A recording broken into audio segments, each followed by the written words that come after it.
The Table tab Format tab is where you will adjust the table's properties. Here there are 7 sections. They are rows and columns, merge, cell size, alignment, size and position, arrange and align, and publish. We will start with the rows and columns section. After inserting a table, you can either insert or delete columns and rows to meet your needs. To delete a row or column, select the row or column, then use the Delete drop-down menu. If you are wanting to insert a row or column, all you need to do is select the cell, then the appropriate icon.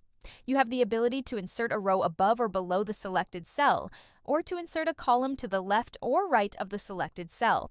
Initially, both of the icons in the Merge section will be grayed out, but you have the ability to either merge multiple cells together or split one or more cells into multiple cells. After selecting the cells you wish to merge into a single cell, the Merge Cells icon will be available for you to select. Likewise, after selecting the desired cell you want to split into 2 cells, the Split Cells icon will become visible. The third section lets you adjust the column width and the row height. You can select the cell you want to adjust, then enter the new value for the width or height in the applicable text field. Like all measurement values in Storyline, these values are in pixels. You also have a Distribute Columns icon and a Distribute Rows icon. This is a quick way to make a group of rows have the same height or a group of columns have the same width. All you need to do is select the desired cells, then select the appropriate icon. The Alignment section refers to aligning the text or image in the cell, not aligning 2 items to each other. There are 2 rows of icons. The top row has 3 icons comprised of lines. These represent the alignment or justification of the text in the cell from left to right, and you can left justify, center justify, or right justify the cell's text. The bottom row allows you to vertically align the text in the cell. You can put the text's top row at the top of the cell, the middle row of text in the middle of the cell, or the bottom row of text at the bottom of the cell. Then, off to the right, you will see a drop-down menu titled Text Direction.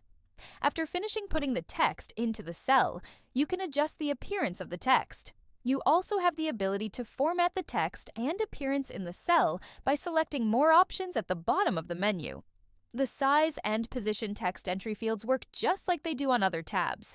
The X and Y values represent where on the slide the table's upper left corner is located. The width and height refer to the entire table's size.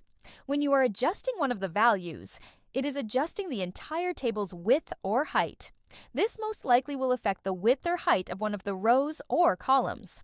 Unlike the picture or video's width or height, you can change one of the 2 values and the other value remain the same.